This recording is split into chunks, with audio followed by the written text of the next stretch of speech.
শয়তানের মিশন হচ্ছে আমাদেরকে হতাশ বানানো। মুমিনের ডিকশনারিতে হতাশা নেই। আমাদের শান্তির ঘুম কেড়ে নিছে এই ডিভাইস। আল্লাহর দেয়া ফিতরাতকে ধ্বংস করার সবচেয়ে জঘন্যতম এই নতুন যে আইডিওলজি, এটা হচ্ছে ট্রান্স। আমাদের বোনদেরকে প্ররোচিত করা হচ্ছে, তাদের সামনে আইডিয়া হাজির করা হচ্ছে যে নারী যত বেশি নগ্ন হতে পারে সে তত বড় সাহসী নারী।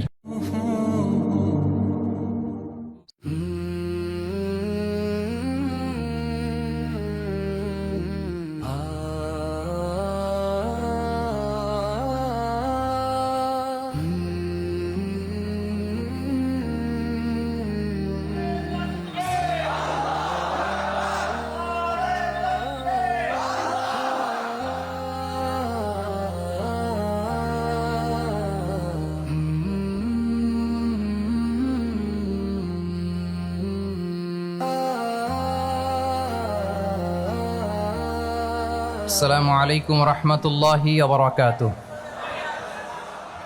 নাহমাদুহু ওয়া নুসাল্লি আলা রাসূলিহিল কারীম, আম্মা বা'দু, ফাআউযু বিল্লাহি মিনাশ শাইতানির রাজীম। বিসমিল্লাহির রহমানির রহিম। আল ইয়াওমা আকমালতু লাকুম দীনাকুম ওয়া আতমামতু আলাইকুম নি'মাতি ওয়া রাদিতু লাকুমুল ইসলাম দীনা। সাদাকাল্লাহুল আযীম।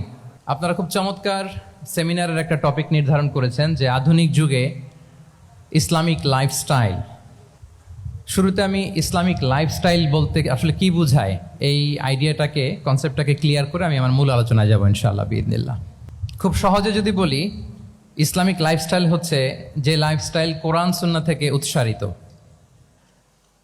এবং যে লাইফস্টাইল হচ্ছে এন্ডোর্সড বাই ইসলাম, যে লাইফস্টাইল আমাদের প্রিয় নবী মুহাম্মদ রাসূলুল্লাহ সাল্লাল্লাহু আলাইহি ওয়া আলিহি ওয়াসাল্লাম তিনি নিজে লিড করে দেখিয়েছেন আমাদেরকে। এটাই হচ্ছে ইসলামিক লাইফস্টাইল। আই রিপিট, যে লাইফস্টাইল কোরআন সুন্নাহ থেকে উৎসারিত, যেই লাইফস্টাইলকে ইসলাম এন্ডোর্সড করে এবং যে লাইফস্টাইল আল্লাহ রাসূল সাল্লাল্লাহু আলাইহি ওয়া আলিহি ওয়াসাল্লাম আমাদেরকে তিনি লিড করে দেখিয়েছেন। এটা একটা কমপ্লিট প্যাকেজ, একটা হোলিস্টিক প্রজেক্ট। এখানে কাটছাট করার সুযোগ নেই, মানে পিক অ্যান্ড চুজ করার সুযোগ নেই। আমার পুরো জীবনটাকেই ইসলামে অনুশাসন দিয়ে যদি আমরা পরিচালিত করি, ইসলামের ছাঁচে যদি সাজাই, সেটা হবে ইসলামিক লাইফস্টাইল। এখানে পিক অ্যান্ড চুজের কোনো সুযোগ নাই। মানে মুসলিম হইলে পার্ট টাইম মুসলিম হওয়া যায় না, ফুল টাইম মুসলিম হইতে হয়। মানে জীবনের প্রতিটা অঙ্গনে ইসলামকে আমাদের প্র্যাকটিস করতে হবে, কারণ আমরা জানি ইসলাম মানে হচ্ছে কমপ্লিট সাবমিশন, হ্যাঁ, to the order of Allah, to the wish of Allah. কোনো যদি কিন্তু তবে ছাড়া আল্লাহর আদেশের সামনে নিজেকে উজাড় করে দেওয়ার নাম হচ্ছে ইসলাম। আই রিপিট, আমি আবারও বলছি, কোনো যদি কিন্তু তবে ছাড়া আল্লাহর অর্ডারের সামনে নিজেকে সঁপে দেওয়ার নাম কি? ইসলাম। সবাই বলুন তো, আল্লাহর আদেশের সামনে কোনো যদি কিন্তু তবে ছাড়া নিজেকে সাবমিট করা, এই সাবমিসিভ অ্যাটিটিউডের নাম কি? সবাই বলুন তো।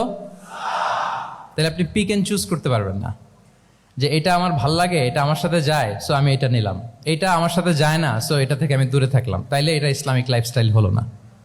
এই কনসেপ্টটা কি ক্লিয়ার সবার কাছে? এটা একটা total package, it's a total project, it's a holistic programme. আপনি আপনার সুবিধা মতো এখানে কাটছাট করতে পারবেন না, নিলে পুরোটাই নিতে হবে।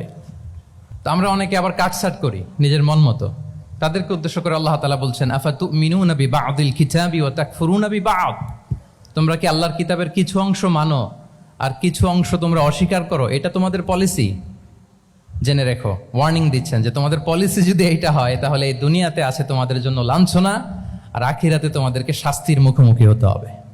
তাহলে কাটছাট করার সুযোগ নেই। আমরা যেটা করি, নামাজ, রোজা, হজ, জাকাতের মতো এই যে আনুষ্ঠানিক ইবাদতগুলো, এগুলোতে আমরা ইসলামকে খুব মানি, ইসলামের অনুশাসন মানি।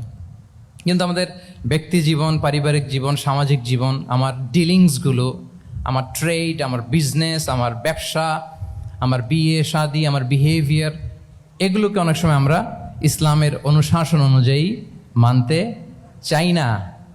এগুলোর ক্ষেত্রে আমরা অনেক সময় ইসলামের অনুগামী হই না। এইখানে একটা ঝামেলা রয়ে গেছে আমাদের। কিন্তু মূল কথা হচ্ছে, আপনি ইসলামকে মানলে দ্য টোটাল প্যাকেজ আপনাকে মানতে হবে। এখানে কাটছাট করার কোনো সুযোগ আছে বলেন তো? আওয়াজ করে বলেন, কোন কাটছাটের সুযোগ কি আছে? না, কারণ কমপ্লিট প্যাকেজ, কমপ্লিট প্যাকেজ। জীবনের প্রতিটি অঙ্গনকে ইসলামের অনুশাসন দিয়ে সাজানো, বা জীবনের প্রতিটি অঙ্গনে ইসলামকে অনুশীলন করার নামই হচ্ছে ইসলামিক লাইফস্টাইল। মূলত ইসলামই একটা lifestyle. Islam is not merely a set of beliefs and rituals, rather it's a lifestyle. ইসলাম নিজেই একটা lifestyle that emphasizes justice, spirituality, integrity and modesty. আপনি যদি নিতে চান আপনাকে পুরোটাই নিতে হবে, তাহলে কাটছাট করার সুযোগ নেই। এটা হচ্ছে প্রথম, the first and foremost reminder tonight, যে ইসলাম একটা টোটাল প্যাকেজ, একটা কমপ্লিট প্রোগ্রাম, একটা হোলিস্টিক প্রোগ্রাম। এখানে পিক অ্যান্ড চুজ করতে পারবো না আমরা। আপনি যদি আমাকে ইসলামী লাইফস্টাইলের উপরেই সেমিনারে কথা বলতে বলেন, I must say you have to take the entire package, পুরোটাই আপনাকে নিতে হবে। এই আইডিয়াটা ক্লিয়ার হয়েছে আমাদের সবার কাছে? সবার কাছে ক্লিয়ার তো? তাহলে পিক অ্যান্ড চুজ করবো নাকি? শুনি নাই সবার কাছ থেকে। পিক অ্যান্ড চুজ করা যাবে? কাটছাট করা যাবে? কিছু কিছু রুলস এন্ড রেগুলেশন আমার খুব ভালো লাগে, আমার জন্য খুব সুবিধা হয়, ওইটা নিলাম, বাকিগুলা কাটছাট করে দিলাম। তার মানে সহজভাবে পার্ট টাইম মুসলিম হওয়ার কোনো সুযোগ নেই, হলে ফুল টাইম হতে হবে। কাস্টমাইজড ইসলামের কোনো সুযোগ নেই, টোটাল প্যাকেজটাকে আমার অ্যাডাপ্ট করতে হবে। এটা হচ্ছে ইসলামিক লাইফস্টাইল। তো আজকের এই সেমিনারে আমি কিছু ট্রেটস বা the core values of Islamic lifestyle আপনাদের সাথে শেয়ার করবার চেষ্টা করব, যাতে করে ব্যাপারটা আরও ক্রিস্টাল ক্লিয়ার হয় যে আসলে what is Islamic lifestyle all about. আসলে এটা কি, কিভাবে এটা আমরা অ্যাডাপ্ট করব, কিভাবে এটার সাথে নিজেকে খাপ খাওয়াবো, কিভাবে এটা আমরা প্র্যাকটিস করব। তাহলে প্রাথমিক কথা অলরেডি ডান, যে কাটছাট আমরা করব না, পিক অ্যান্ড চুজ করব না, টোটাল প্রোগ্রামটাই আমরা নেওয়ার চেষ্টা করব। তো এখন আমরা কিছু কোর ভ্যালিউজের কথা বলবো, যেগুলো দিয়ে ইসলামিক লাইফস্টাইলের মূল ধরনটা আমাদের কাছে ক্লিয়ার হবে। ইসলামিক লাইফস্টাইলের কথা যদি আমাদেরকে বলতে হয়, প্রথম যেই ট্রেট, যে ক্যারেক্টারিস্টিক্স বা ভ্যালিউর কথা আমাকে বলতে হবে, সেটা হচ্ছে the concept of halal and haram. If there is no halal and haram, there is no Islamic lifestyle, for sure I am telling you. যদি হালাল হারাম না থাকে, এটা যদি আমরা মেনটেন না করি, এটা কোশ্চিনকালেও ইসলামিক লাইফস্টাইল হবে না। আপনাকে হারাম থেকে যোজন যোজন দূরে থাকতে হবে, আর হালাল দিয়ে জীবনটাকে সাজাতে হবে। কারণ যেখানেই হালাল সেখানেই বারাকা। আই রিপিট, আমি আবারও বলছি, যেখানেই হালাল সেটার মধ্যে কি? হারামে কোনো বারাকা আছে? হারামে আছে অস্থিরতা, সাময়িক উন্মাদনা, এর ভেতরে বারাকা নাই। হালালের ভেতরে আল্লাহ তাআলা বারাকা ঢুকিয়ে দিয়েছেন। আচ্ছা আপনারা বলুন তো, গরুর গোশত খাওয়া এটা হালাল না হারাম? হালাল। কুকুরের গোশত খাওয়া হালাল না হারাম? আচ্ছা, গরু বছরে বাচ্চা দেয় কয়টা? গাভী? আচ্ছা, একটা। কুকুর দেয় কয়টা? কয়টা? 7টা, 8টা, 10টা? ফ্যামিলি প্ল্যানিং নাই তো? দেদারসে দিচ্ছে। আচ্ছা, গরু হালাল, কুকুর হারাম। গরু বাচ্চা দেয় কয়টা? কুকুর দেদারসে দিচ্ছে। তারপরেও বলেন, আমাদের এই যে বাংলাদেশে আমাদের কুরবানির ঈদে লক্ষ লক্ষ গরু জবাই হয়, বিয়ের অনুষ্ঠানগুলোতে এত গরুর গোশত আমরা খাই, আর প্রতিদিনের চাহিদা মেটানোর জন্য তো কত গরু কোরবানি করা হয়। এরপরেও বলেন, বাংলাদেশে গরু বেশি না কুকুর বেশি? সবাই বলেন, গরু বেশি না কুকুর বেশি? কারণ কি? হালাল। কারণ কি? এই হালালে বরকত ঢুকিয়ে দিয়েছে কে? তাহলে if there is no concept of halal and haram, there is no Islamic lifestyle. প্রথম core value of Islamic lifestyle হচ্ছে আপনাকে হালাল দিয়ে আপনার জীবনকে সাজাতে হবে। লা ইয়াদখুলুল জান্নাতা জাসাদুন গুযিয়া বিল হারাম। হারাম খেয়ে বর্ধিষ্ণু যে দেহ, সে দেহ আল্লাহর জান্নাতে প্রবেশ করবে না। মানে whatever you consume, it should be halal. এটা হালাল হইতে হবে। শুধু যেটা আপনি খাচ্ছেন এটাই না, কুলু মিম্মা ফিল আরদি হালালাম তাইয়্যিবা, আল্লাহ তাআলা বলেছেন যেটা কনজিউম করবা হালাল হবে, হালাল হতে হবে। তো এটা শুধু এত ন্যারো কনসেপ্ট না, আপনার জীবনের সবটাই হালাল হতে হবে। ইউর ফুড শুড বি হালাল, ইউর ড্রিঙ্ক শুড বি হালাল, ইউর ইনকাম শুড বি হালাল, ইউর ফ্যাশন শুড বি হালাল, ইউর এন্টারটেইনমেন্ট শুড বি হালাল। সব কিছু হালাল হইতে হবে। আমরা অনেকে যে ভুলটা করি, আমরা খাওয়ার ক্ষেত্রে শুধু হালাল খুঁজি, এরকম অনেকে করে, কিন্তু অন্যান্য ক্ষেত্রে হালাল হারামের বাজ বিছান নাই। আমি একটা উদাহরণ প্রায়ই দেই, দেখবেন যে আমাদের বাংলাদেশের সরকারি অফিসগুলোতে তো ঘুষ চলে নাকি? আল্লাহ ঘুষ থেকে এই জাতিকে তুমি হেফাজত করো। আচ্ছা, দেখবেন যে আমাদের বিভিন্ন সরকারি অফিসগুলোর মুসলিম কর্মকর্তারা, তারা ওয়াইন খায় না। আমি দেখেছি থাইল্যান্ডে গিয়েছে, চায়না গিয়েছে অফিসের কাজে, ওখানে হালাল রেস্টুরেন্টগুলো খোঁজে, কারণ মুসলিম, তার হালাল খাইতে হবে। তো সে ওয়াইন খায় না, পর্ক খায় না, কারণ ইসলামে এটা হারাম। আবার অনেক হিন্দু কর্মচারী, সে আবার গরুর গোশত খায় না, কারণ কি তার ধর্মে ওইটা হারাম। কিন্তু এই মুসলিম কর্মচারী, হিন্দু কর্মচারী দুইজনের নির্বিশেষে মাশাআল্লাহ ঘুষ খায়। এরকম হয় না? দেখেন, মুসলিম ওয়াইন খায় না, পর্ক খায় না, তার ধর্মে হারাম।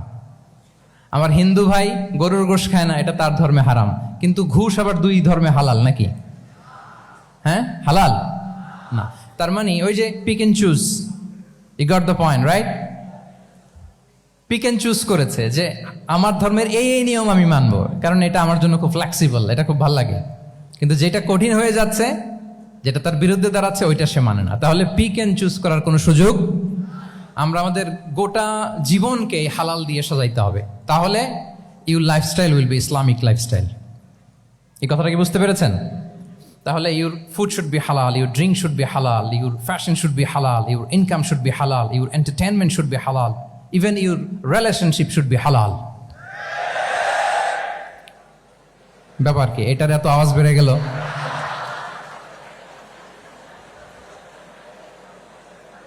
এটা কমন পড়ে গেছে নাকি? আচ্ছা বলেন, হালাল রিলেশনশিপ কোনটা বলেন?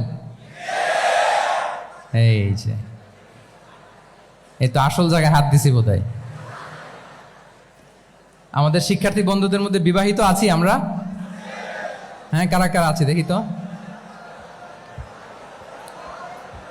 মাশাআল্লাহ, মাশাআল্লাহ, ঠিক আছে, ঠিক আছে। আমাদের বোনরা উপরে আছেন, মাশাআল্লাহ, অনেকে হাত তুলেছেন, আলহামদুলিল্লাহ। এই তো আমাদের যারা হাত তুলছেন তাদের জন্য একটা তাকবীর দেই আমরা, আল্লাহু আকবার। এই যে আপনারাই বলেছেন, আমার কোনো লিগ্যাল অপিনিয়ন দেওয়ার প্রয়োজন হচ্ছে না, যে হালাল রিলেশনশিপ হচ্ছে বিয়ে। তাহলে বিয়ের বাইরে যদি আমার কোনো রিলেশনশিপ থাকে, হালাল না হারাম? ফতোয়া দিচ্ছে কে? আমি? আপনারাই দিচ্ছেন। বলেন, বিবাহ পরবর্তী কোনো যদি এক্সট্রা ম্যারিটাল রিলেশনশিপ থাকে, এটা ইসলামে হালাল না হারাম? তাইলে pre marriage relationship, after marriage relationship, এটা শরীয়তে হারাম। তো এই হারাম যদি আমি এই হারামের সাথে যদি নিজেকে জুড়ে দেই, তাহলে আমার লাইফস্টাইল এটা ইসলামিক লাইফস্টাইল হতে পারে না। আমরা বিয়ের মতো পবিত্র বন্ধনের মধ্য দিয়ে আমরা আমাদের দাম্পত্য জীবনকে উপভোগ করব। আল্লাহ তৌফিক দান করুক। এই যে অনেকে হাত তুলে ফেলছে, মাশাআল্লাহ, তার মানে সেকেন্ড ইয়ারে আছে, ফার্স্ট ইয়ারে আছে, থার্ড ইয়ারে আছে, আলহামদুলিল্লাহ, হালাল রিলেশনশিপে তারা গিয়েছে, মাশাআল্লাহ।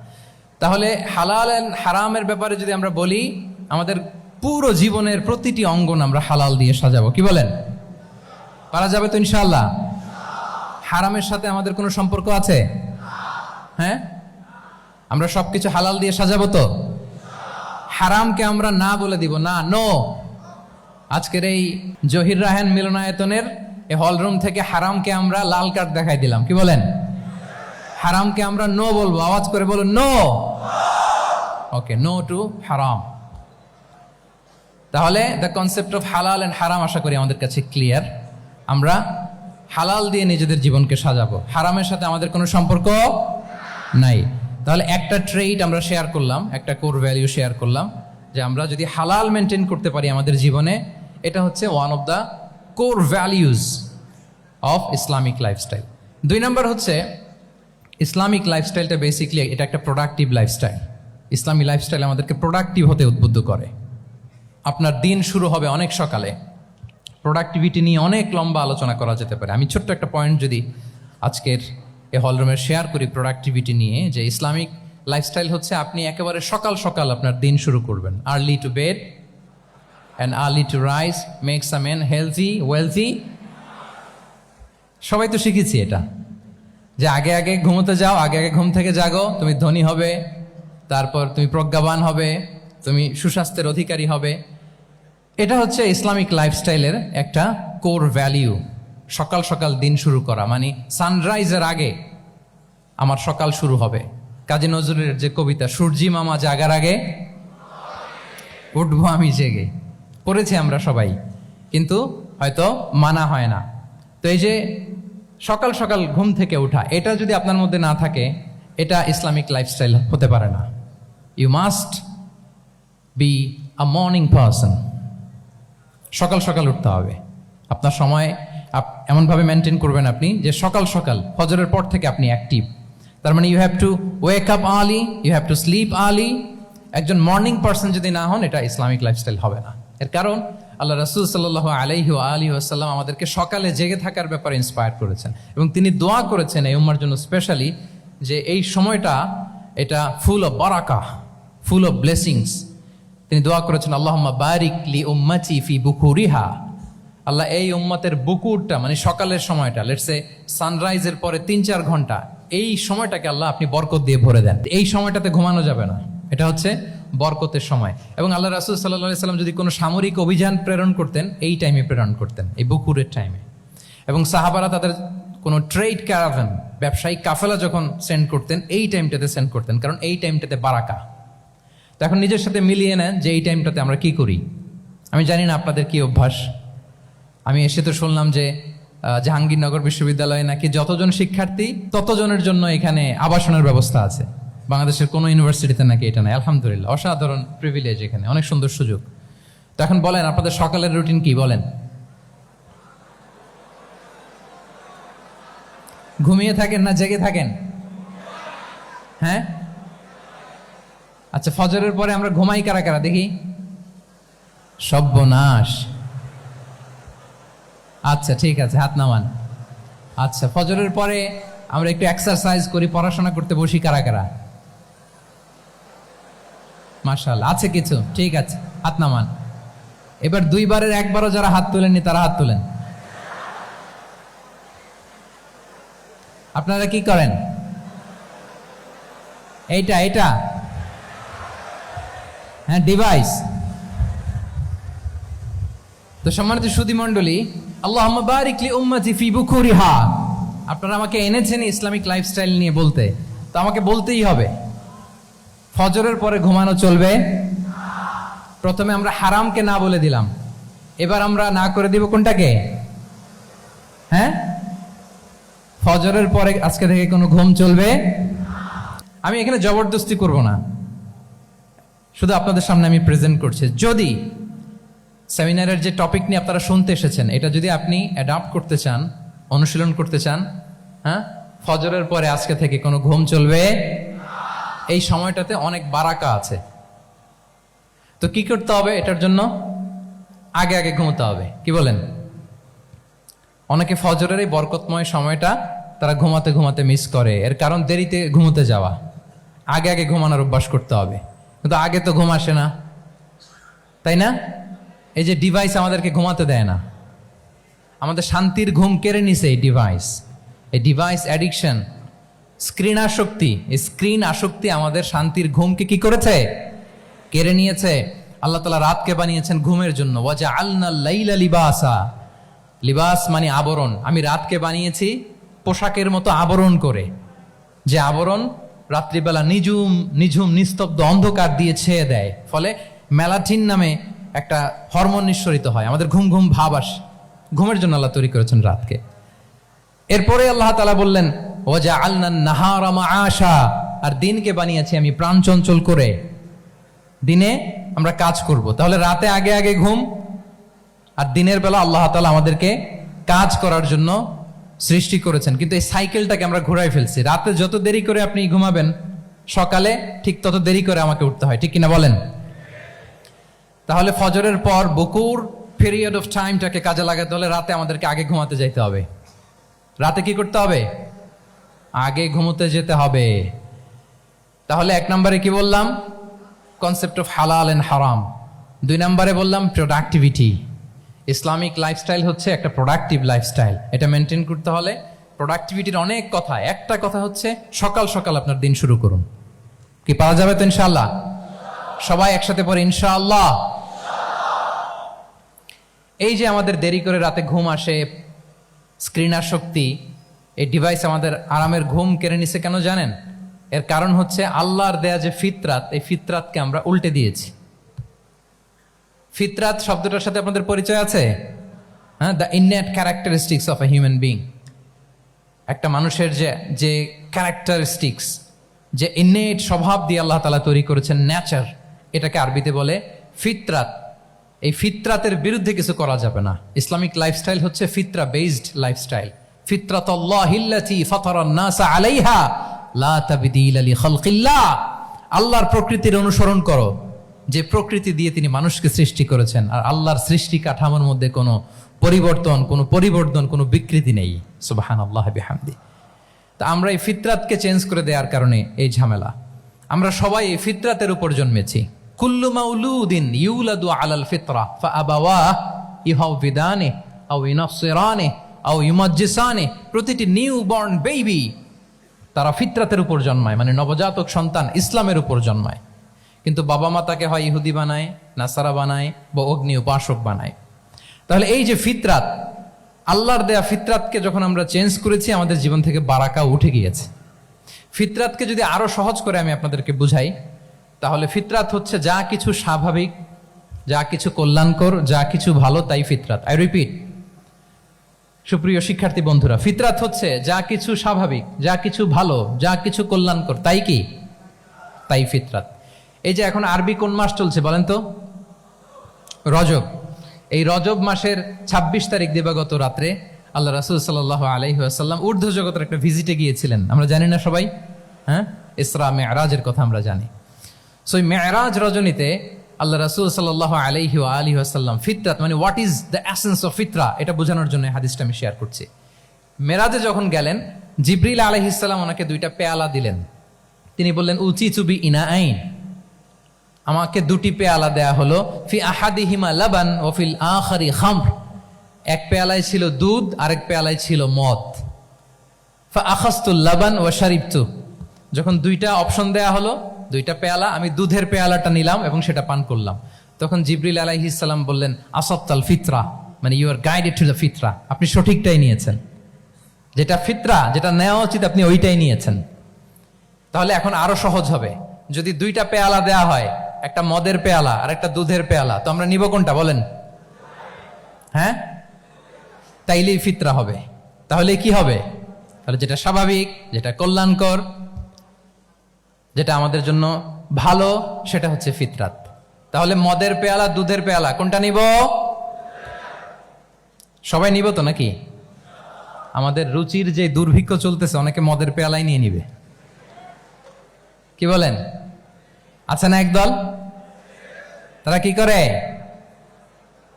ওইটা চুজ করে ফেলবে।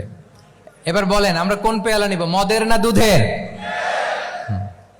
আমাদের ঐতিহ্য, আমাদের রুচি, আমাদের মূল্যবোধকে ধ্বংসের যত আয়োজন দরকার, সব সেটআপ চারদিকে আছে। আল্লাহর ফিতরাতকে ধ্বংস করে দেওয়ার শয়তানি সব আয়োজন আমাদের চারিদিকে। বাট আপনাকে রাইট থিংটা চুজ করতে হবে। তাহলে রাসূল সাল্লাল্লাহু আলাইহি ওয়াসাল্লামকে দুধ দেয়া হলো, মদ দেয়া হলো, তিনি নিলেন দুধের পেয়ালা। তাহলে এটা হচ্ছে ফিতরাত। এটা কি? ফিতরাত। এভাবে সবকিছু চেঞ্জ করে দেয়া হয়েছে। সবকিছু, আমাদের লাইফস্টাইল চেঞ্জ করে দেয়া হয়েছে, আমাদের ফুড হ্যাবিট চেঞ্জ করে দেয়া হয়েছে, আমাদের খাদ্যাভ্যাসের মধ্যে পরিবর্তন। দেখবেন যে এখন আমরা যা খাই, আগে কিন্তু এটা খাইতাম না। এখন আমরা প্রসেসড ফুড খাই, হ্যাঁ, ফাস্ট ফুড খাই, জেনেটিক্যালি মডিফাইড যে ফুডগুলো আমরা খাই, এরপরে ল্যাব মিট, কত যে ভয়ঙ্কর। আপনারা জেনে থাকবার কথা যে ল্যাবে তৈরি মাংস দেখেছেন নাকি আপনারা? প্রাকৃতিক মাংসের কোনো ছিটে ফোটা নেই, কিন্তু এটা গরুর মাংস হয়ে গেছে, ওইটা মানুষ খাচ্ছে। মানে আমাদের লাইফস্টাইলও করাপ্টেড, আমাদের ফুড হ্যাবিটও করাপ্টেড, আমাদের স্লিপিং সাইকেলটা করাপ্টেড, সব কিছু করাপ্ট করে দেওয়া হচ্ছে।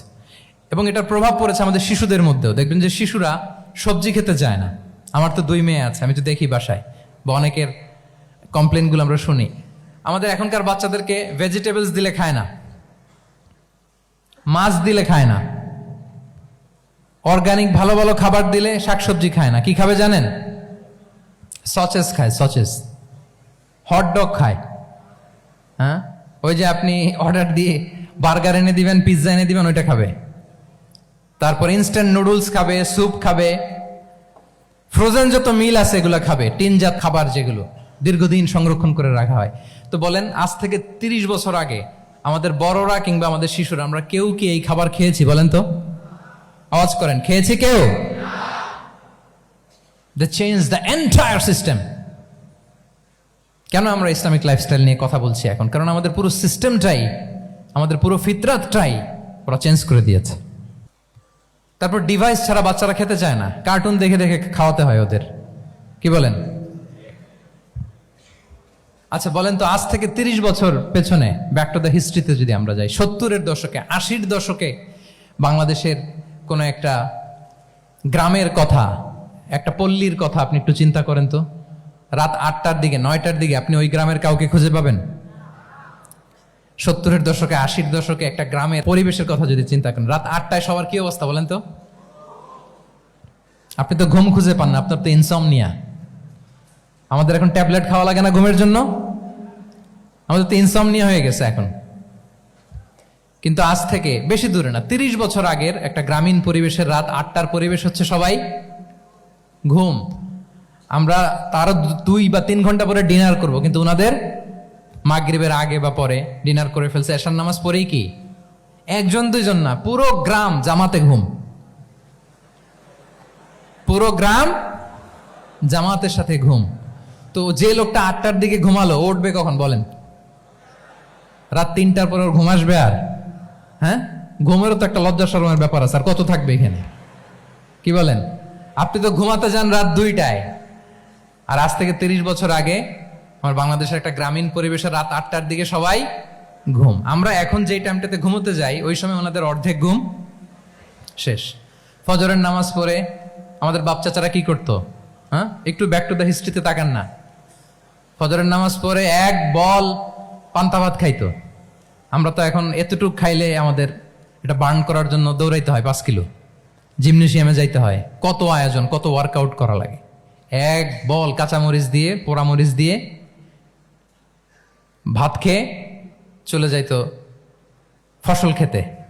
দুপুরে আবার এক বল, খাইতে বসলেই এক বল। আমরা সারা মাসে খেতে পারি না এক বল। আচ্ছা, কি খেত? খাওয়ার আইটেমটা দেখেন তো, কোনো ফরমালিন আছে? কথা বলেন। কোনো মেডিসিন ছিল না, একেবারে ফ্রেশ, হ্যাঁ, পিওর অর্গানিক। নিজেদের মাঠ থেকে আনা যে ধান, ঢেকি ছাটার ধান দিয়ে ভাত খেত। বাড়ির পুকুরের মাছ, কোনো ফরমালিন নাই। নিজের চাষ করা সবজি খেত, গোয়ালের দুধ খেত। আমরা অনেকে মনে করি যে আমাদের এই যে সায়েন্স অ্যান্ড টেকনোলজিক্যাল অ্যাডভান্সমেন্টের যুগে আমরা বোধহয় খুব সুখে আছি, আমাদের দাদা পরদাদারা বোধহয় এত সুখ করে যায় নাই। ওনারা যে সুখ করে গেছে তা আমরা চোখেও দেখি নাই। আমার দাদা পরদাদারা যে সুখে লাইফ লিড করেছে তার অর্ধেকও আমরা করতে পারি না। তারাই আসলে শান্তির, সুখের, আনন্দের সময়টা তারা কাটিয়েছে। তাহলে সম্মানিত সুধী মণ্ডলী, পুরো আমি আপনাদেরকে বোঝানোর চেষ্টা করছি যে ইসলামিক লাইফস্টাইল নিয়ে why we should talk about Islamic lifestyle. কারণ পুরো সিস্টেমটাকে তারা কলাপস করেছে, করাপ্ট করেছে। ওদের ফুড হ্যাবিট, ওদের লাইফস্টাইল, ওদের স্লিপিং স্টাইল সব চেঞ্জ করেছে। তো এই জন্য আল্লাহর দেয়া ফিতরাতকে যেন আমরা প্রিজার্ভ করি, আমরা সচেতন হই। এখনই যদি সচেতন না হই, ডিজাস্টার আমাদের জন্য অপেক্ষা করছে। Just wait and see. তাহলে ইসলামিক লাইফস্টাইল হচ্ছে একটা ফিতরা বেসড লাইফস্টাইল। এই ফিতরাকে আমাদেরকে প্রিজার্ভ করতে হবে। তাহলে 3টা পয়েন্ট বলে ফেলছি অলরেডি, যদি আপনাদের মনে থাকে। প্রথমে কি বলেছিলাম? হালাল, হালাল দিয়ে জীবন সাজাবো। 2 নম্বরে প্রোডাক্টিভিটির জন্য কি করব? রাতে দেরি করে ঘুমাবো, তাহলে আগে আগে ঘুমাবো, ফলে আগে আগে ঘুম থেকে জেগে কাজ শুরু করব। 3 নম্বরে ফিতরা, মানে আল্লাহর দেয়া প্রাকৃতিক যে নিয়ম, মানে আলোর সাথে সাথে আমার জীবন শুরু, আলো নাই আমিও ঘুমায় পড়বো। কি বলেন? আপনি উন্নত দেশে তো তাই হয়। জাপানে আমি কয়েকবার গিয়েছি, আগে আগে ঘুমায় পড়ে। ইভেন আমেরিকাতে আমি কয়েকবার গিয়েছি, অনেক অনেক শহরে 8টার পরে সুপার শপ বন্ধ, 8টার পরে ঘুম এরা। আমরা হাঁটছি কোন দিকে? আমরা একটু নিজেদেরকে প্রশ্ন করি। তাহলে 3 নম্বর হচ্ছে ফিতরা বেসড যে লাইফস্টাইল, এটার দিকে আমাদেরকে ফিরে আসতে হবে। 4 নম্বর হচ্ছে মডেস্টি, শালীনতা। One of the core values of Islamic lifestyle. এই শালীনতা আমরা হারাতে বসেছি। মডেস্টি বললে অনেকে শুধু কাপড় চোপড় নিয়ে চিন্তা করে যে ছোট কাপড়, বড় কাপড়। Modesty is not about only clothing, but also your behaviour, your dealing, your overall character. শুধু আপনি মডেস্টি, শালীনতা বললে কাপড় চোপড় নিয়ে চিন্তা করবেন না। এটা আপনার মডেস্টি ইন ইউর স্পিচ, আপনার কথার মধ্যেও শব্দ চয়নে মডেস্টি থাকতে হবে, আপনার বিহেভিয়ারে মডেস্টি থাকতে হবে, আপনার ডিলিংসে মডেস্টি থাকতে হবে। এই শালীনতা আমরা হারাচ্ছি। তার বিপরীতে আমাদের সমাজে অশ্লীলতার প্রসার হচ্ছে, লাজুকতা হারিয়ে যাচ্ছে। লাজুকতা, লজ্জা শরম থাকা, এটা যে কত বড় নেয়ামা, যেই জাতি একবার এটা হারিয়ে ফেলে আর কোনো কিছু দিয়ে জোড়াতালি দিয়ে এটা তারা রিভাইভ করতে পারে না। এই যে ওয়েস্ট তো এখন যা যা আমাদেরকে শিখাইছে, যেটাকে আমরা স্ট্যান্ডার্ড মনে করি, আবার তারা ফিরতেছে। এই যে ডিভাইসের কথা বলছি না, আপনি অস্ট্রেলিয়ার খোঁজ খবর নেন, যারা খোঁজ নিয়েছেন তারা জানেন আন্ডার 16 কোনো বাচ্চা সোশ্যাল মিডিয়া ইউজ করতে পারে না অস্ট্রেলিয়াতে। 1 মাস অ্যাপ্লাই করে, কান্ট্রি ওয়াইড অ্যাপ্লাই করে দেখায় ফেলছে। Facebook, including Facebook, WhatsApp, Twitter, TikTok, 10টা অ্যাপস যেগুলো বাচ্চাদের মধ্যে এডিকশন নিয়ে আসে, এগুলো সব বন্ধ। জানেন এই নিউজটা? জানেন? মানে ফিরতেছে, উল্টা ফিরতেছে। এই যে শালীনতার কথা আমরা বলি, এটা হারাচ্ছে। রাসূল সাল্লাল্লাহু আলাইহি ওয়াসাল্লাম বলেন, যার শালীনতা নাই, ইযা লাম তাস্তাহি ফাসনা মা শি'তা, যখন তোমার লজ্জা শরম থাকবে না, যা মনে চায় তাই করো। শিশু মোহাম্মদ চলে গেল সেই বনু সাদে, ছোট্ট মোহাম্মদ কাঁদে না কখনো, ক্ষুধা লাগলেও কাঁদে না, ব্যথা পেলেও কাঁদে না। কিন্তু ছোট্ট মোহাম্মদের প্রাইভেটসের জায়গা থেকে কাপড়টা যখন সরে যেত, শিশু মোহাম্মদ কেঁদে দিত। সুবহানাল্লাহ, শালীনতা। ইযা লাম তাস্তাহি ফাসনা মা শি'তা। রাসূল সাল্লাল্লাহু আলাইহি ওয়াসাল্লাম বলেছেন, যদি তোমার লজ্জা শরম না থাকে, লজ্জা শরমের মাথা যদি তুমি খাও, তুমি সব করতে পারবা, তোমাকে দিয়ে সব সম্ভব। তাহলে এই শালীনতা, এটা অনেক বড় নেয়ামা। সম্মানিত বন্ধুরা, আজকে দিনকে দিন আমাদের সমাজ থেকে শালীনতা হারিয়ে যাচ্ছে, লাজুকতা হারিয়ে যাচ্ছে। নারী পুরুষ উভয় দিক থেকে, বিশেষ করে আমাদের বোনদেরকে টার্গেট করা হয়েছে। নারীদেরকে, আমাদের বোনদেরকে, তাদেরকে প্ররোচিত করা হচ্ছে, তাদের সামনে আইডিয়া হাজির করা হচ্ছে যে নারী যত বেশি নগ্ন হতে পারে, সে তত বড় সাহসী নারী। বলেন, আমাদের সমাজে পত্রপত্রিকা আপনারা দেখেন না এটা? যে নারী নিজেকে যত এক্সপোজ করবে, সে তত বড় কি সাহসী নারী, এই তকমা তাকে দেয়া হচ্ছে। এটা টোটাল কমপ্লিট শয়তানের একটা মিশন। শয়তানের প্রথম মিশন হচ্ছে বনি আদমকে বিবস্ত্র করা। কি করা? আল্লাহ তাআলা আদম আলাইহিস সালাম, হাওয়া আলাইহিস সালামকে বলেছিলেন যে নিষিদ্ধ গাছ যেও না, খেও না। শয়তানের প্ররোচনায় খেয়ে ফেলেছিলেন, সাথে সাথে জান্নাতের পোশাক খুলে পড়েছে। তার মানে শয়তানের প্রথম মিশন হচ্ছে মানুষকে কি করা? নগ্ন করা। মানুষকে কি করা? নগ্ন করা। তাহলে আমাদের বোনদেরকে এমন ভাবে তাদের সামনে উপস্থাপন করা হচ্ছে, প্ররোচিত করা হচ্ছে, এবং বলা হচ্ছে নগ্নতার পথে যে বেশি হাঁটে সে নাকি তত সাহসী নারী। নাউযুবিল্লাহি মিন যালিক। তাহলে এই যে মানব জাতিকে বস্ত্রহীন করা, এটা শয়তানের একটা মিশন। তার বিপরীতে ইসলাম নারীকে সম্মান দিয়েছে, সম্মান করেছে। যে ঘরে প্রথমে কন্যা জন্মায়, খায়রুকুম মান বুখিরা বিল উনসা, সে ঘরটাকে আল্লাহ তাআলা বরকতময় করে দেয়। 2 সন্তান তো 2 জান্নাতের দরজা ওপেন। 2 কন্যা সন্তান, 3 কন্যা সন্তান তো 3টা জান্নাতের দরজা ওপেন। সুবহানাল্লাহ। স্ত্রী হয়ে যখন ঘরে যাবে, যে ব্যক্তি তার স্ত্রীর কাছে সেরা, পরিবারের কাছে সেরা, সে সবার কাছে সেরা, সে আল্লাহর কাছে সেরা। সুবহানাল্লাহ। এবং কোন মা যদি সন্তান জন্ম দিতে যে মারা যায়, কিয়ামতের দিন আল্লাহ তাআলা ওই মাকে শহীদদের কাতারে দাঁড় করাবেন। আর যদি সেফলি সন্তান ভূমিষ্ঠ হয়, আল্লাহ বলে মায়ের পায়ের নিচে ওই সন্তানের বেহেশত। সুবহানাল্লাহ। কিভাবে নারীর স্টেটাস, মর্যাদাকে ইসলাম বাড়িয়েছে। এবং এই যে ইসলাম যে নারীকে যে ভিআইপি হিসেবে কনসিডার করে, হ্যাঁ, ইসলামের দেয়া নারীর ড্রেস কোড নিয়ে আমাদের অনেকের কত কথা, কত ক্রিটিক। এটা কেন করে? কারণ ইসলাম consider women as a queen. ইসলাম তো নারীকে রানী হিসেবে কনসিডার করে। কি হিসেবে বলেন? আচ্ছা বলেন, যে কুইন হবে, যে রানী হবে, তার একটা স্পেশাল ড্রেস কোড থাকবে না? তার একটা স্পেশাল প্রোটোকল থাকবে না? রানীর সাথে কি যা মনে চায় তা করা যায়, দেখা করা যায়, তার কাছে যাওয়া যায়? আল্লাহু আকবার। কারণ ইসলাম চায় নারীদের জন্য পৃথিবীটা নিরাপদ হোক। ইসলাম চায় নিজ গৃহে বা কর্মক্ষেত্রে নারীরা নিরাপদ থাক। ইসলামের যত ভ্যালিউজ আছে, যত রুলস এন্ড রেগুলেশন আছে, এটা আমাদের ভালোর জন্য, মানব জাতির কল্যাণের জন্য। তাহলে এই অশ্লীলতা থেকে আমাদের যোজন যোজন দূরে থাকতে হবে। If you talk about Islamic lifestyle, আমাদেরকে শালীনতা, মডেস্টি ফিরিয়ে আনতে হবে। You have to maintain modesty. আমি যদি আরো ডিপে যাই, দেখেন এই যে প্রত্যেকের হাতে এক একটা করে পর্ন হাব হয়ে গেছে এখন, হয়েছে না? পর্নোগ্রাফির সয়লাভ, বিকৃত যৌনাচারের সয়লাভ। এখন নতুন নামে, নতুন মোড়কে, এলজিবিটি আমাদের সমাজে নানা মোড়কে আমাদের সামনে উপস্থাপন করা হচ্ছে। শুনেছেন না এগুলো? আপনারা নাম শুনেছেন? এই যে ট্রান্স, নাম শুনছেন না?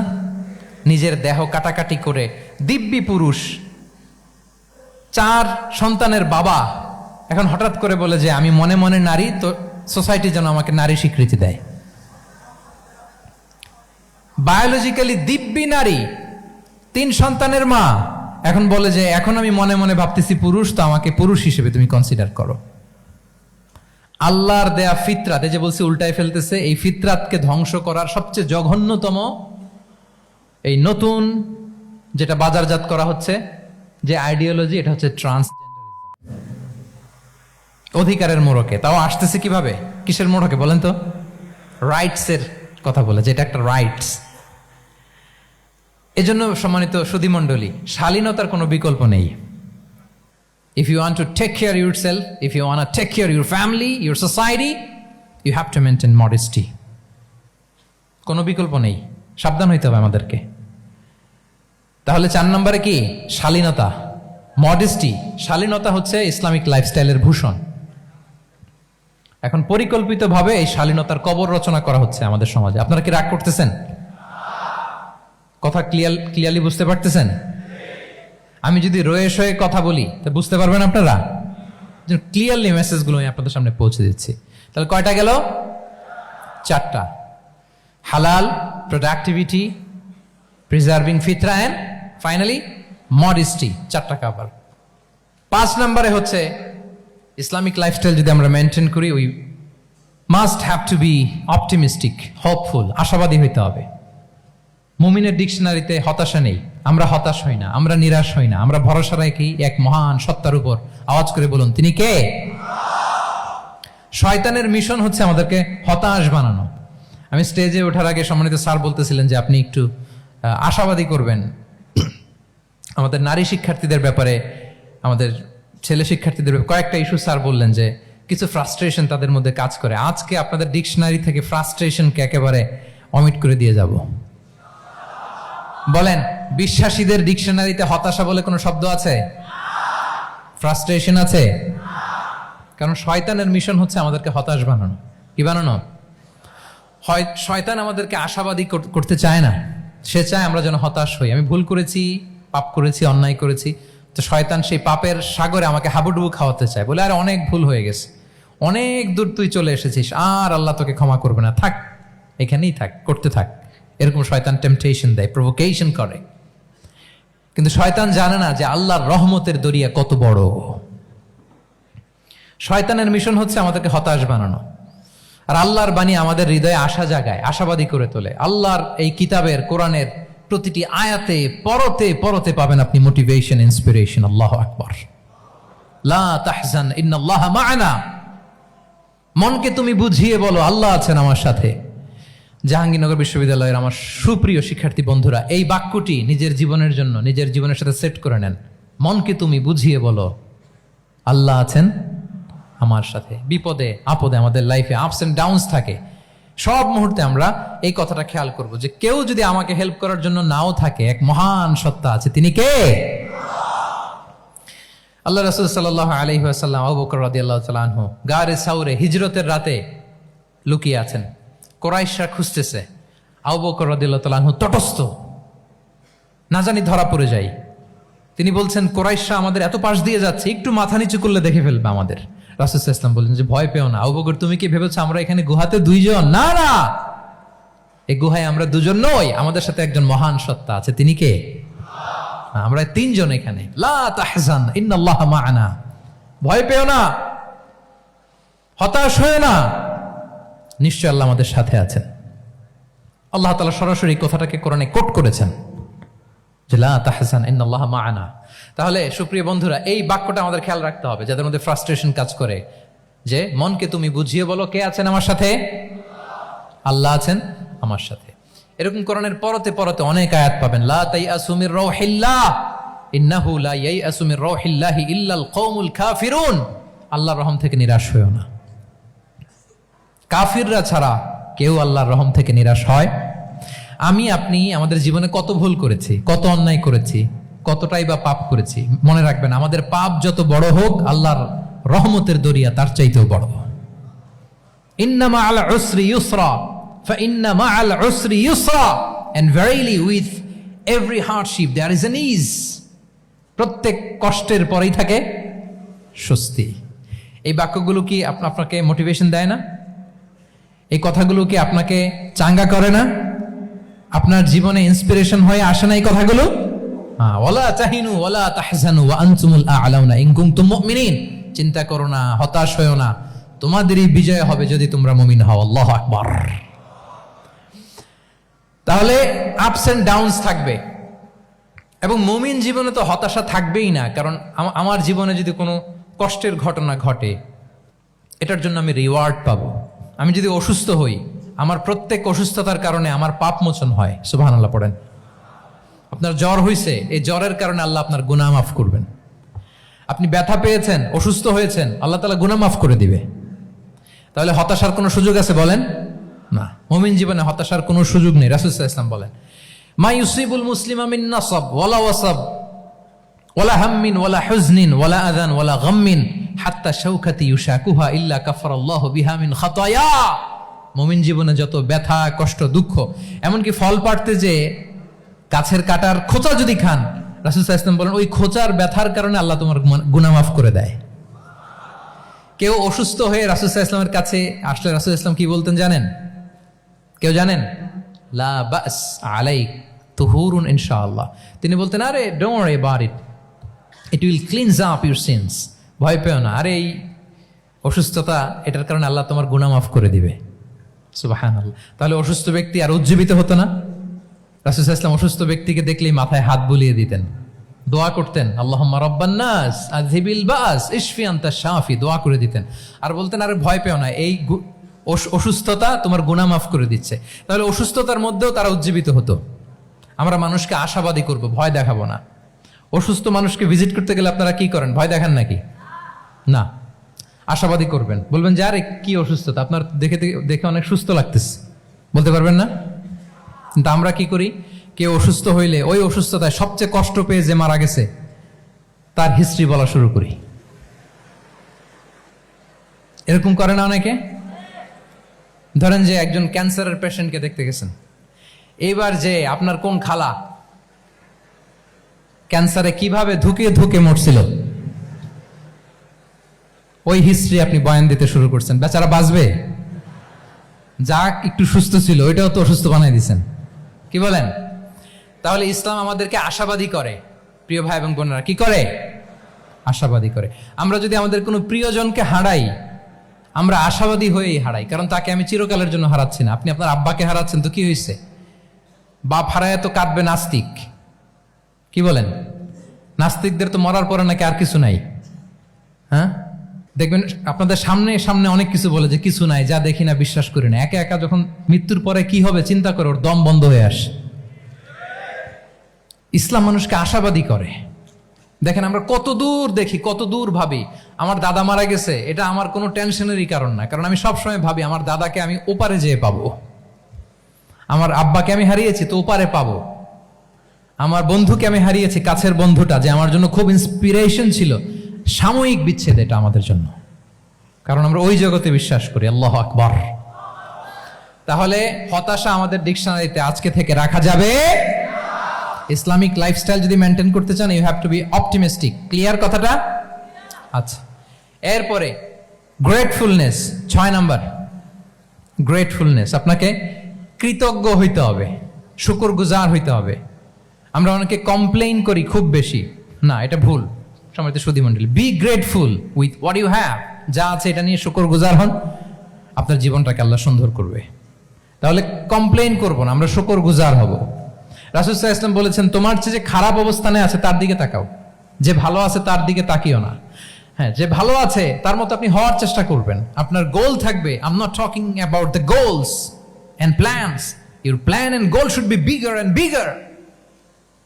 বাট আপনি ও খুব ধনী, ও খুব ভালো আছে, এটা দেখে কষ্ট পাবেন না, কারণ আপনি খেয়াল করেন যে আপনার চেয়ে অনেক খারাপ অবস্থানে আছে অনেকে, ওর দিকে তাকালে দেখবেন যে আপনার আর খারাপ লাগতেছে না। শেখ সাদি রাহিমাহুল্লাহ, বিখ্যাত কবি, নাম শুনেছেন না? ওনার একবার পায়ে দেওয়ার মতো জুতা ছিল না। কি ছিল না? সবাই বলুন, কি ছিল না? জুতা। তো উনি একবার রাস্তা দিয়ে হাঁটতেছেন, হঠাৎ দেখেন এক লোকের দুইটা পাই নাই। কি নাই?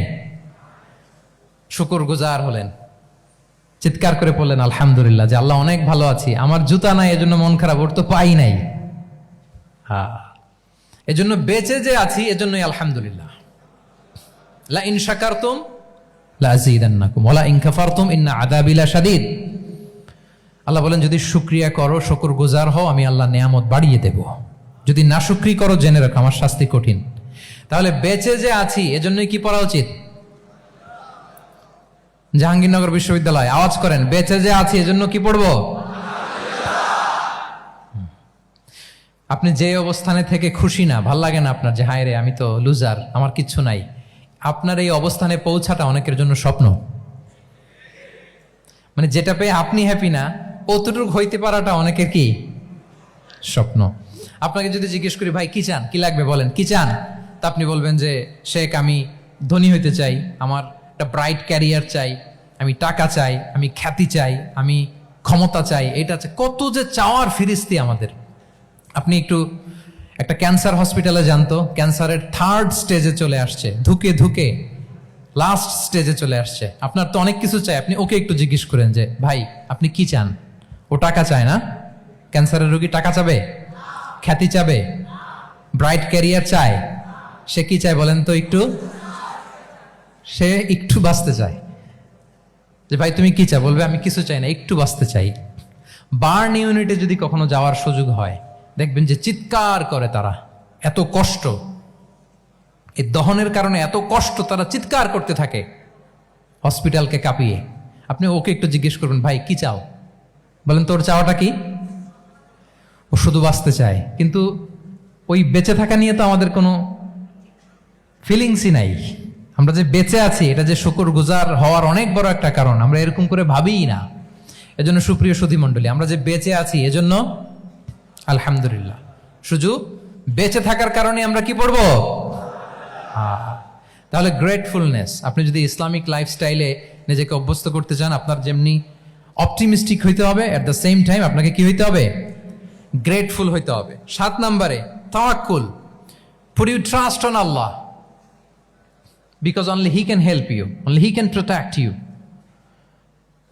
And when you put your trust on Allah, you are in a divine shield. আপনি যখন আল্লাহর উপর নিজেকে ন্যস্ত করেন, আপনি একটা ডিভাইন, একটা প্রোটেকশনের ভেতরে থাকেন। বিশ্বাসীরা কি করে? আল্লাহর উপর ভরসা করে। কি করে? কার উপর? তদবিরের উপর, লবিং এর উপর, মামা চাচা? তাহলে আল্লাহর উপর ভরসা হবে। কার উপর? ফাইদা আযামতা ফাতাওয়াক্কাল আলাল্লাহ, আল্লাহর উপর ভরসা করব। এমনকি ঘর থেকে বের হওয়ার সময় রাসূল সাল্লাল্লাহু আলাইহি ওয়াসাল্লাম আমাদেরকে বলেছেন আল্লাহর উপর তাওয়াক্কুল করো। আমরা কি দোয়া পড়ি বলেন তো ঘর থেকে বের হয়ে? বিসমিল্লাহি তাওয়াক্কালতু আলাল্লাহ। এই তাওয়াক্কুল নিয়ে আমাদের অনেক মিসকনসেপশন আছে। আমাদের মধ্যে একটা প্রবণতা আছে, অনেকে বলে যে যা হবে হবে, আল্লাহ ভরসা। বলে যে যা হবে হবে, কি ভরসা? কথা বলতে হবে তো আমার সাথে। আপনার কি বোরিং হচ্ছেন? ওরে আল্লাহ, অনেক রাত হয়ে গেছে, তো শেষ করে দেই তাহলে। আর কয়েক মিনিটের মধ্যে শেষ করবো ইনশাআল্লাহ।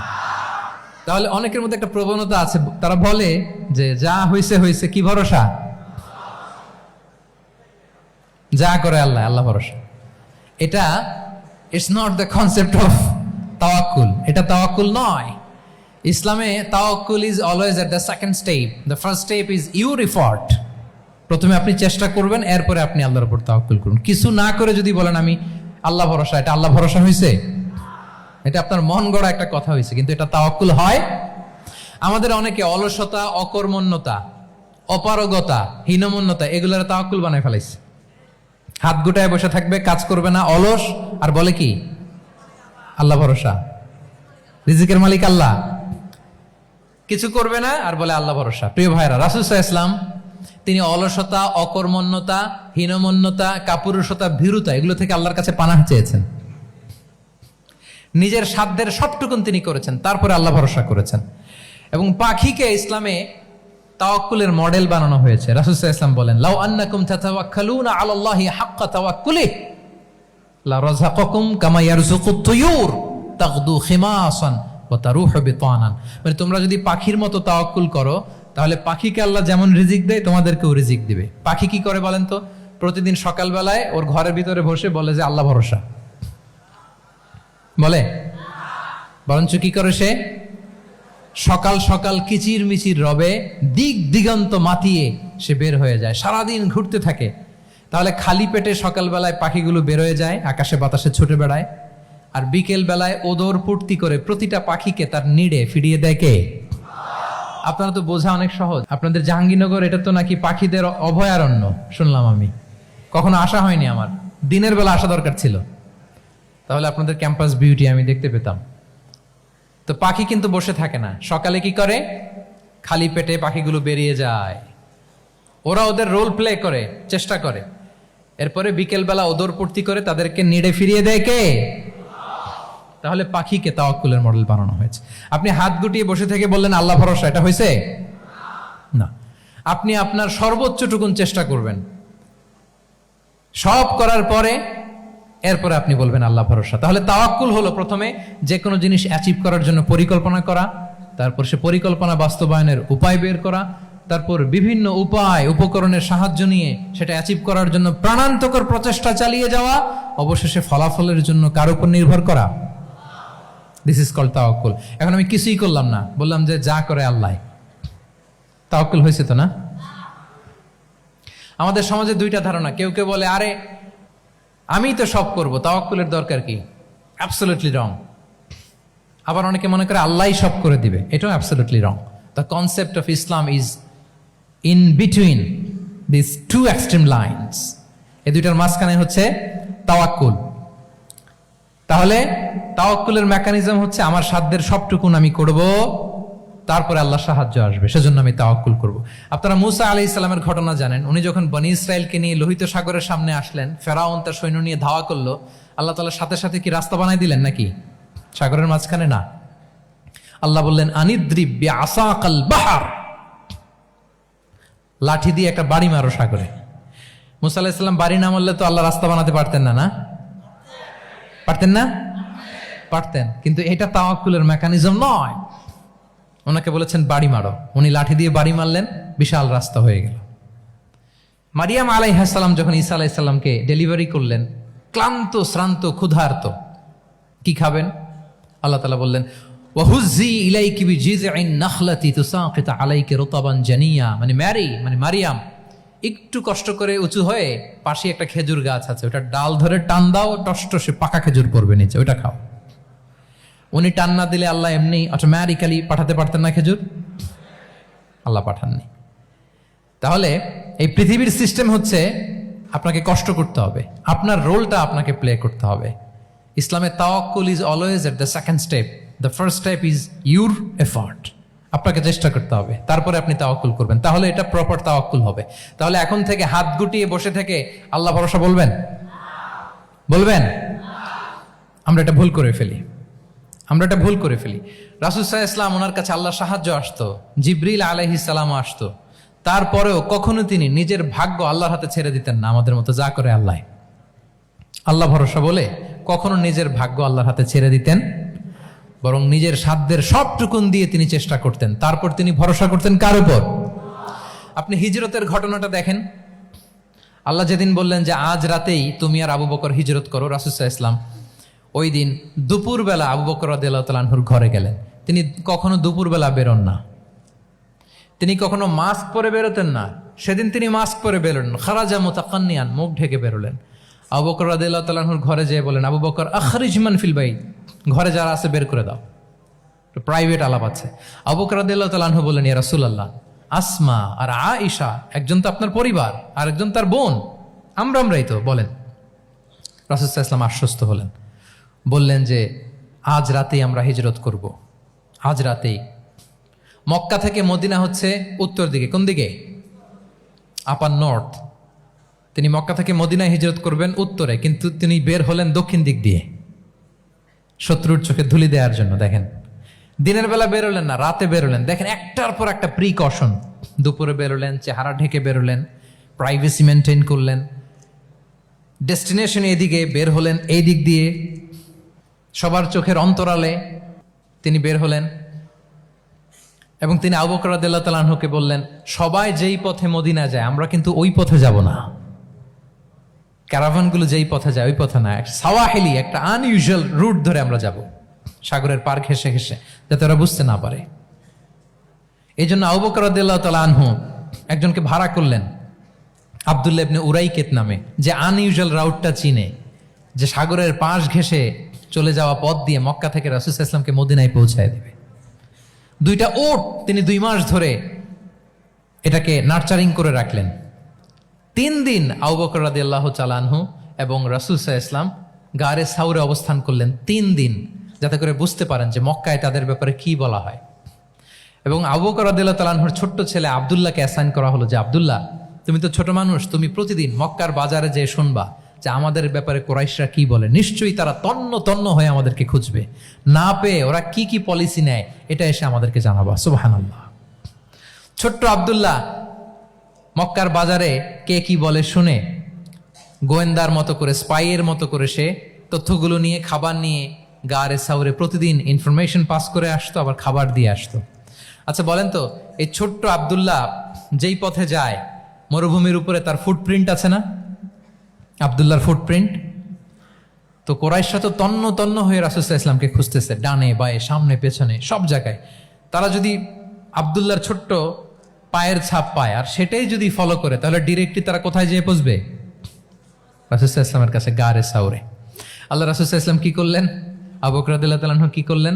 আমির ইবনে ফুহায়রা নামে আরেকটা লোককে অ্যাসাইন করলেন, যে 3 দিনের জন্য আব্দুল্লাহ যখন তথ্য নিয়ে খাবার দিয়ে চলে যাবে, আমির ইবনে ফুহায়রা, তোমার কাজ হচ্ছে যেই পথ দিয়ে আব্দুল্লাহ হেঁটেছে এই পথ দিয়ে তুমি আমাদের ছাগলগুলোকে একটু চড়াই দিবা। তাহলে ওখানে ওই বাচ্চার আর ফুটপ্রিন্ট থাকবে না, ওই ছাগলগুলোর পায়ের ছাপ থাকবে।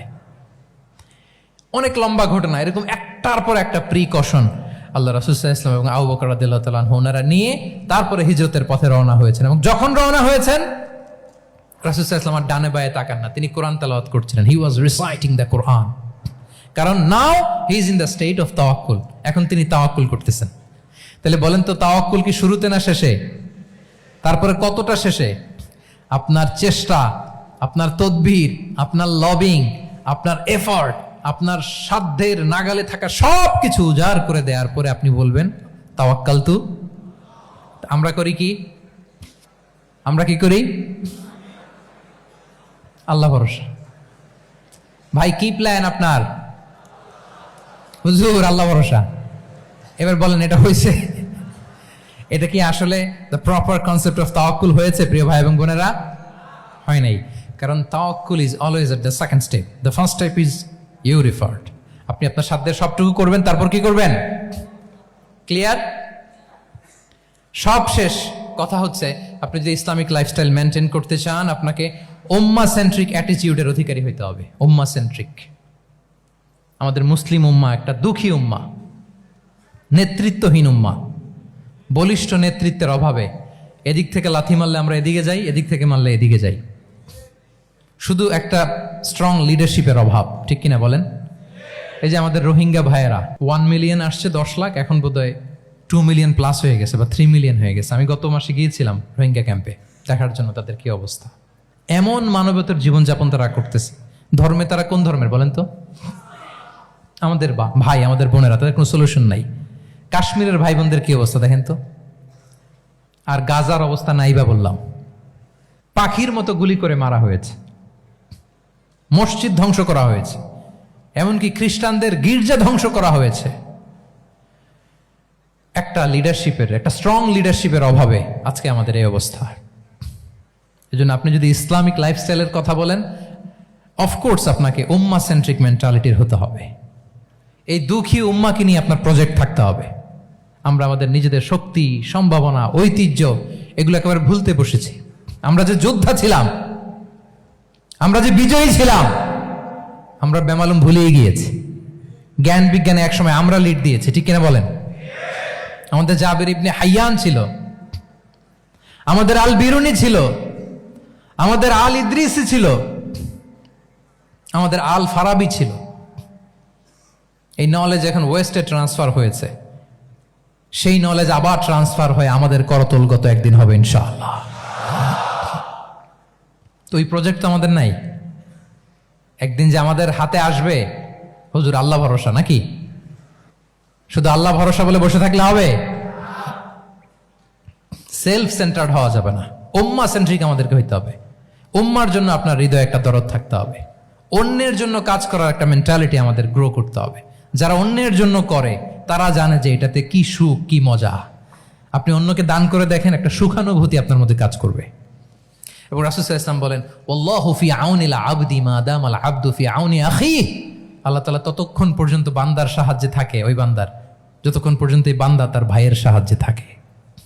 এজন্য আমাদের প্রতিটি কাজে, পদক্ষেপে আমাদের নির্যাতিত ভাইয়েরা যেন তারা আমাদের চিন্তায় থাকে, তারা যেন আমাদের দোয়ায় থাকে, আমাদের সহযোগিতায় থাকে, এবং উম্মার জাগরণে যেন নিবেদিত হয় আমাদের সকল এফোর্ট, সকল প্রজেক্ট, সকল প্রচেষ্টা।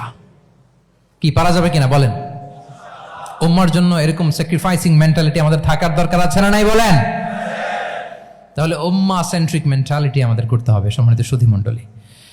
তাহলে ইসলামিক লাইফস্টাইল নিয়ে যদি আমরা কথা বলি, আমাদের উম্মাহ সেন্ট্রিক হওয়ার কোনো বিকল্প নাই।